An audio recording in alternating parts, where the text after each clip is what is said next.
आज आपण बनवणार आहोत पुरणाची पोळी। या ठिकाणी आपलं पुरण रेडी झालेलं आहे।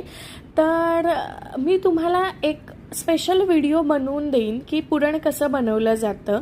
आज पुरण बनवून झालं आणि त्यानंतर मी व्हिडिओ शूट करायला घेतलेला आहे, कारण एकटी असल्यामुळे ना प्रॉपर मोबाईलनी शूट करता येत नाही। तर पुरण इथे आपलं रेडी झालेलं आहे। एक जायफळ आपण त्याच्यामध्ये किसून बारीक करून घातलेला आहे, वेलची घातलेली आहे।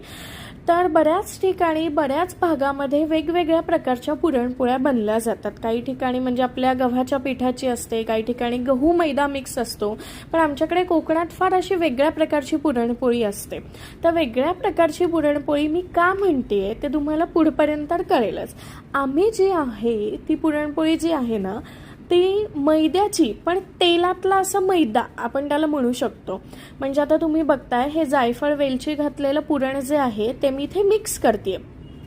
ते मिक्स झाल्यानंतर तुम्ही बघा आता जो आपला पुरणाचा आपण जो गोळा बनवतोय तो गोळा बघा किती मोठा आहे, आणि त्याला आपण फक्त जे कवर लावणार आहोत ते मैद्याची एक छोटीशी गोळी घेणार आहोत आपण।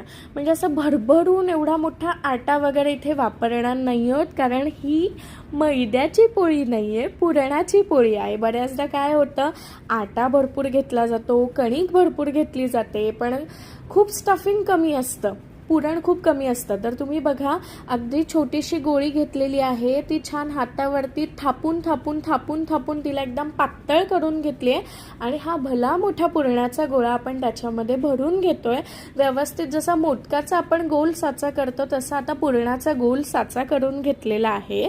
तर तुम्हाला कळलं का मी का म्हणत होते आमच्याकडे जी पुरणाची पोळी असते ती फार वेगळ्या प्रकारची होते। बऱ्याच भागात कशी अगदी पोळी म्हणजे चपाती जशी करतात तशी केलेली जाते, तर आमच्याकडे तशी नसते। अगदी नावाला मैदा इथे लावतो का तर खाली पुरणपोळी चिकटली गेली नाही पाहिजे पोलपाटाला। बघा अशी छान पातळ लुसलुशीत पुरणपोळी आपली इथे तयार होत आहे।